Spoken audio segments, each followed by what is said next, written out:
Qui avait totalement oublié cette série, ou en tout cas qu'elle existait? Eh ben moi, je vous avoue qu'elle m'était totalement sortie de l'esprit. J'avais pourtant fait 2 vidéos, que je vous mets évidemment juste ici, pour résumer et analyser les 2 premières saisons. Et pour le coup, j'avais complètement zappé que cette série existait. Et puis là, il y a quelques jours, une bande-annonce officielle est sortie pour la saison 3 qui arrive donc le 11 juillet, le même jour que Dexter Résurrection. Ça va être un peu compliqué pour moi de faire tout ça parce que les 2 séries évidemment m'intéressent énormément pour ceux qui savent. Mais du coup j'ai ni vu le premier teaser qui est sorti il y a quelques semaines, un mois, je sais plus trop quand il est sorti mais il y a quelques temps, et non plus la bande-annonce. Donc on va réagir un peu à tout ça puisque la réaction de la semaine dernière sur Alien Earth vous a plutôt intéressé, en tout cas vous a plu peut-être, et du coup j'avais envie de réitérer un peu l'exploit. Je pense que le dimanche va peut-être devenir la journée des réactions des trailers de la semaine ou quelque chose comme ça, quitte même à peut-être faire ça en live.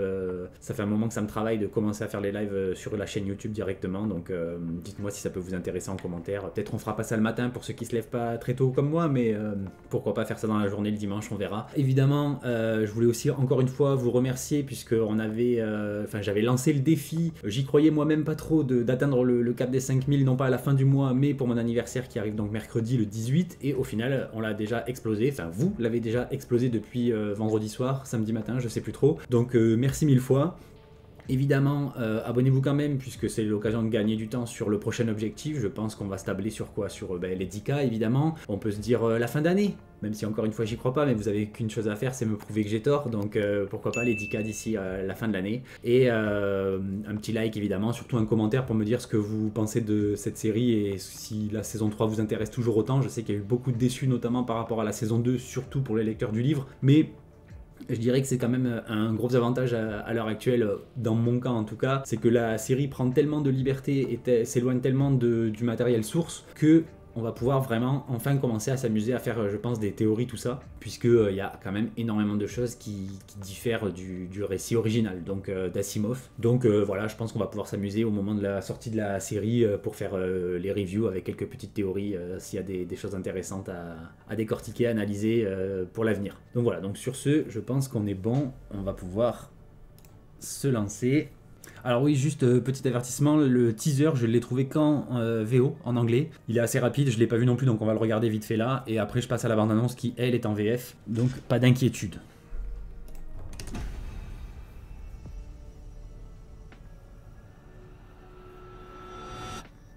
Nothing will ever be the same again.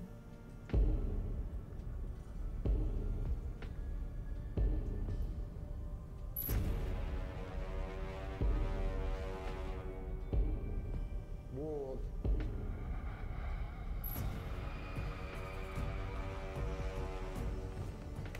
is upon us. And at the center of it is the mule. He will destroy everything. I see something I like. I take it.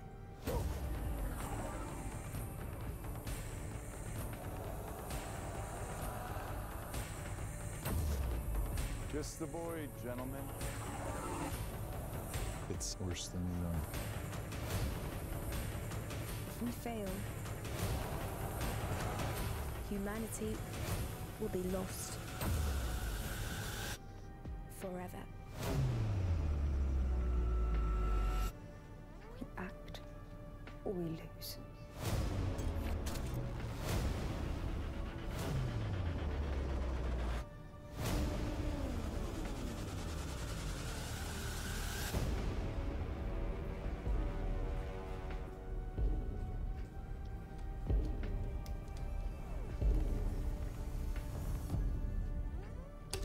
Voilà, donc Foundation ou Fondation pour les francophones, c'était même presque plus une bande-annonce qu'un véritable teaser, c'est un peu long, il y a pas mal d'informations, et je suis assez content, c'est que ça me réveille quelques souvenirs, parce que comme je vous disais, j'avais vraiment complètement zappé, j'avais très peur de plus du tout savoir où on en était.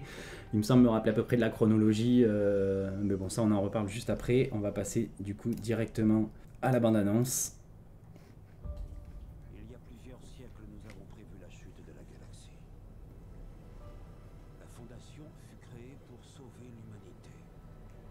Mais il y avait une période charnière, un âge de ténèbres à traverser.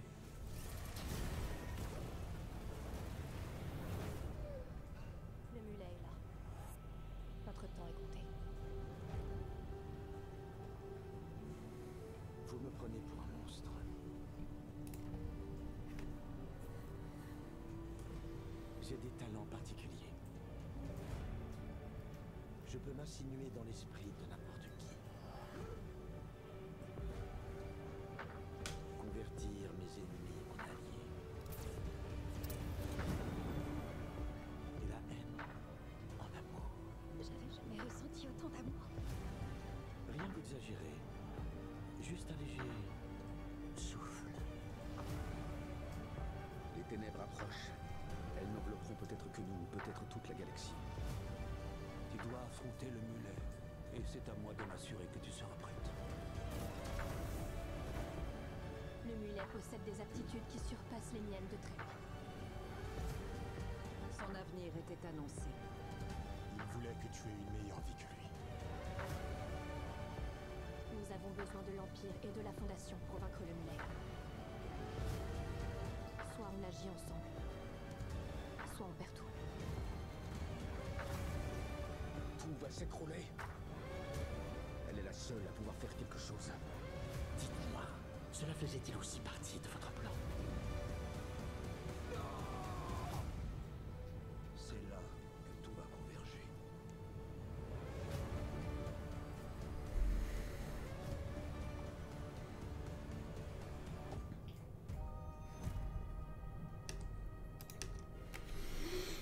Ouais, donc ça a l'air vraiment pas mal.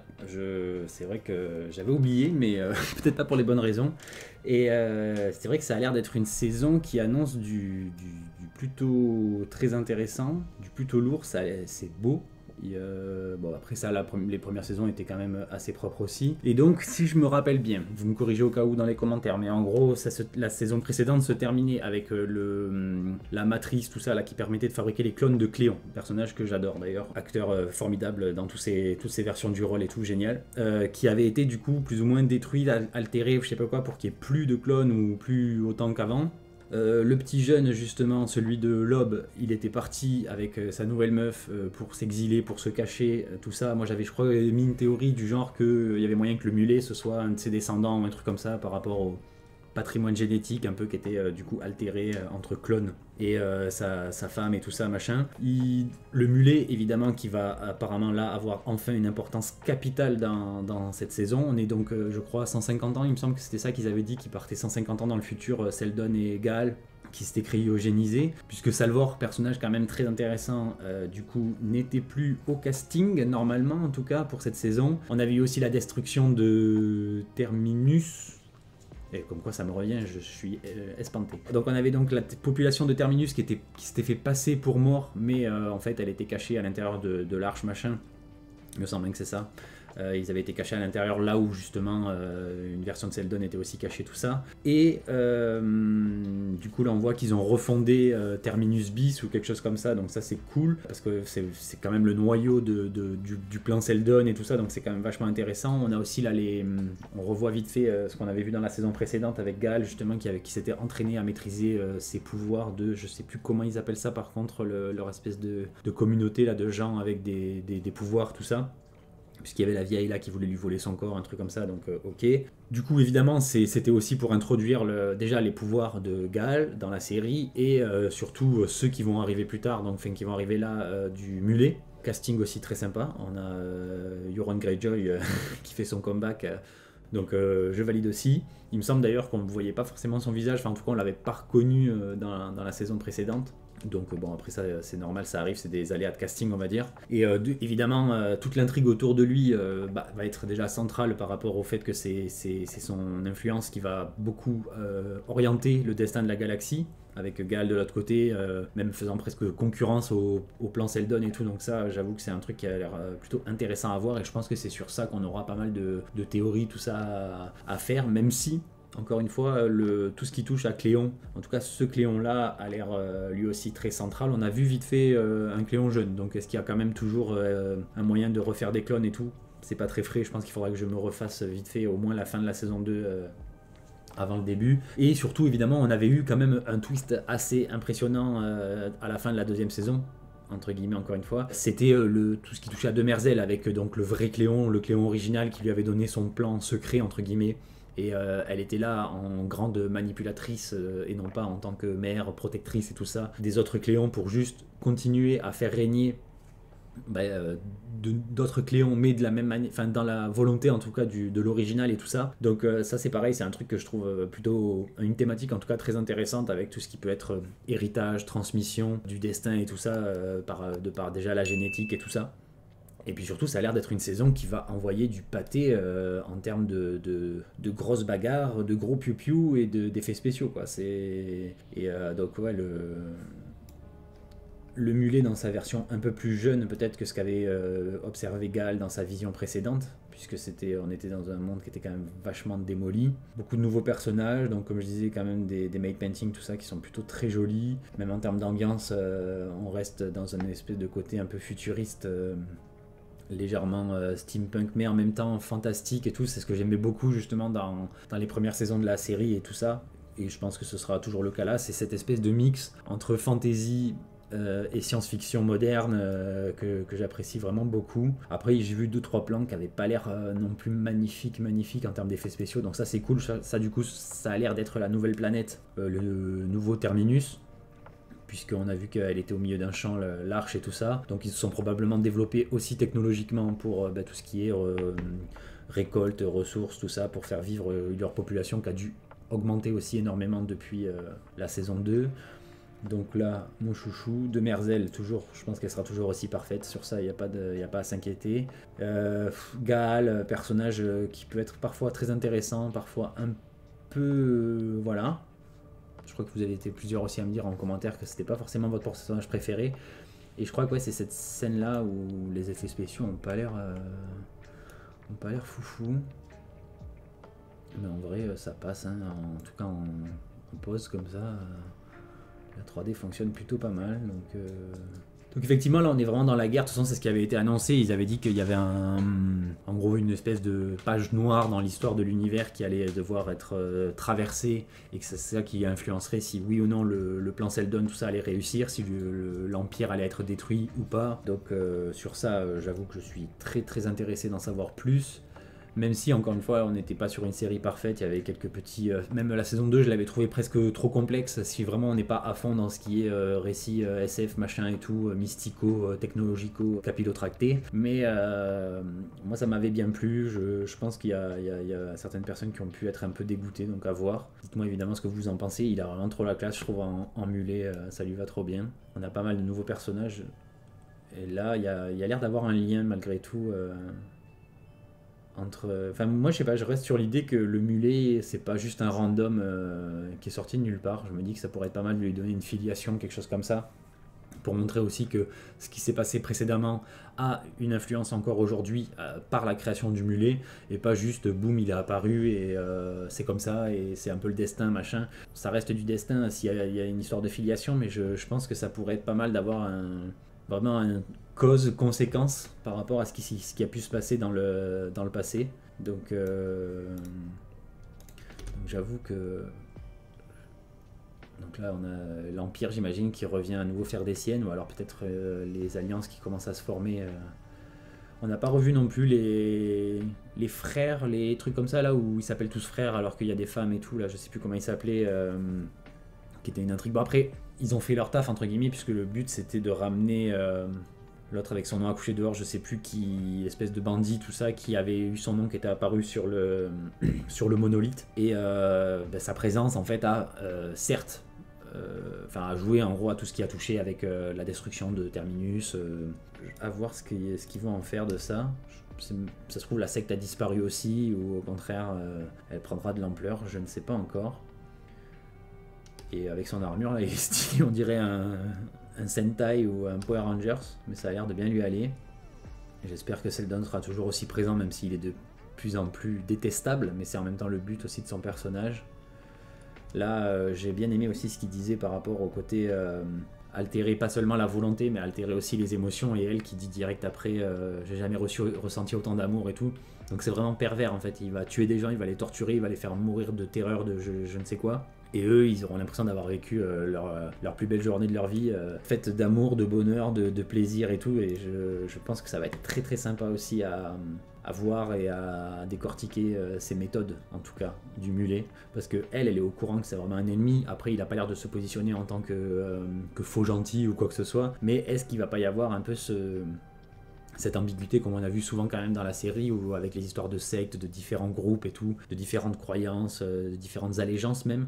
Est-ce qu'il va pas y avoir des gens qui au contraire vont trouver que ce mec il est génial et que voilà, il leur fait du bien, il va leur promettre la liberté, la paix, que sais-je. Donc on voit, il y a beaucoup de nouveaux personnages. Bon, ça c'est normal, on est 150 ans plus tard, donc voilà.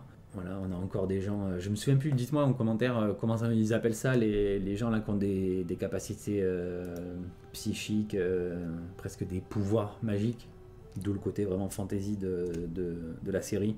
Mais on a quand même pas mal de... J'aime beaucoup l'iconographie aussi de la série, tout ce mix entre futur, passé, le luxe d'un côté, le côté très western du futur de l'autre.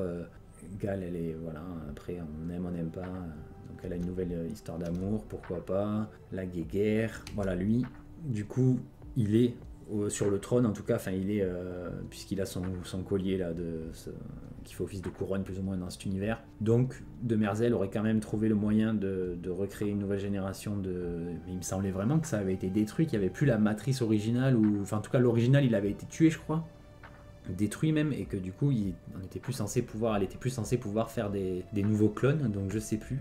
Et il y avait même cette histoire, il me semblait, qu'il allait se cryogéniser et réapparaître que quand tu aurais besoin, pour en gros rester, en gros ça aurait été le même empereur pendant 150 ans, mais juste qui serait pas à plein temps.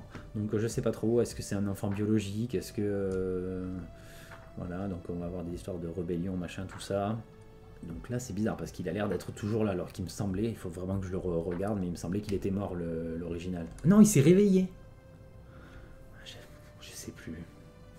Je sais plus, mais en tout cas, il y avait un bail par rapport à ça, c'est sûr. Il me semblait que pour moi, il y avait plus de clones possibles. Mais est-ce qu'il s'est réveillé et que du coup, c'est le vrai qui a repris les choses en main? En tout cas, Demerzel est toujours là, donc ça reste une des parties les plus intéressantes. On va enfin avoir une confrontation entre Gal et Demerzel, donc ça c'est cool, parce que c'est quand même les deux personnages, on va dire, centraux quand même de l'intrigue, ou en tout cas qui eux sont pérennes, parce que les autres sont juste remplacés par d'autres versions d'eux-mêmes. Donc, enfin si, il y a Seldon évidemment, mais Seldon il joue un peu trop le côté Messi, qui sait tout, mais qui en même temps il veut rien dire, donc est-ce qu'il sait vraiment tout? Voilà, ça en devient presque désagréable. Là on a une méga explosion, j'ai l'impression que c'est la planète... Ouais c'est ça, non? Il y a le palais... Est-ce que l'Empire va vraiment prendre aussi cher que ce qu'on peut l'imaginer dans cette saison? En même temps, il le mériterait. Là, on a vraiment beaucoup... Est-ce que c'est un espèce de conseil secret, ou peut-être une autre population, parce qu'il n'est pas non plus dans sa tenue... Bon, après, il est prisonnier, mais même l'architecture et tout, j'ai pas l'impression que ce soit le monde... sa maison, en gros, quoi. J'ai plus l'impression qu'il a peut-être parti. Ça se trouve, c'est un de ceux qui a fui. Mais parce qu'il a l'air assez au courant lui des choses, pour le coup là je sais plus, à ce moment là il dit un truc du genre elle est au courant machin, donc est-ce qu'il parle de Merzel? Ça m'étonnerait. Est-ce qu'il parle de Gal parce que justement il l'a rencontré enfin, ou quoi? Donc bon là boum, la guerre, Gal qui va avoir des moments épiques de badass girl, pourquoi pas. Ils vont carrément détruire des planètes quoi. Donc là on passe à un autre niveau de guerre, clairement, comme disait Seldon dans la saison 2. On approche de l'extinction de l'univers. Mais ouais, franchement, ça donne très envie, et j'ai très hâte de savoir ce que le mulet va vouloir faire de l'arche. Est-ce qu'il va rentrer en contact avec du coup machin à l'intérieur? Est-ce qu'il va manipuler le plan Seldon? Est-ce qu'au final c'est un élément? On n'est pas à l'abri d'un twist dans le genre là, avec un élément du plan Seldon qui serait au final un outil du plan plutôt qu'un antagoniste du plan, et ce serait peut-être plus Gal justement qui au final aurait tendance à faire dévier le plan, à voir, parce qu'on est tellement dans le twist, pour le twist dans cette série, surtout venant de Seldon et tout, donc pourquoi pas, très intrigué. Et après évidemment la DA qui fonctionne toujours très bien à ce niveau là, voilà. Donc je pense avoir fait à peu près le tour. Évidemment, dites-moi ce que vous en pensez, quelles sont vos théories et puis quels sont vos souvenirs de la série, parce que je vous avoue que ça a été compliqué. Vraiment, quand j'ai vu popper la bande-annonce, là, celle-ci, il y a un jour ou deux, j'étais là, ah oui, tiens, c'est vrai qu'il est censé avoir une saison 3 de cette série. Donc ça m'a un peu fait rire sur le moment d'avoir complètement occulté ce programme, surtout qu'il est quand même pas dégueu, donc surtout en termes de science-fiction, on n'a pas non plus énormément de trucs vraiment sympas. Apple, pour le coup, fait bien le taf, même s'ils annulent la moitié des séries qui sont cool, mais bon, voilà. Donc là, pour l'instant, ça continue. Est-ce que ce sera la dernière saison? On verra. Mais en tout cas, je serai au rendez-vous. Dites-moi si vous aussi, pour cette nouvelle saison. Donc le 11 juillet, Donc voilà, je sais pas encore si je vais faire Dexter en premier ou celle-là en premier. Je pense que ça dépendra du nombre d'épisodes qui est sorti. Mais en gros, voilà, à un jour près, vous aurez les 2 séries quoi qu'il arrive. Donc voilà, merci à vous d'avoir regardé cette vidéo. Évidemment, quand je vous disais, pensez à vous abonner. Donc là, on est sur la route pour les 10K. Un like, un commentaire surtout. Et puis partagez la vidéo aussi, ça fait toujours très plaisir. Pour le référencement, ça lui fait pas de mal. Et sur ce, je vous dis à très vite sur Anakaland. Bye.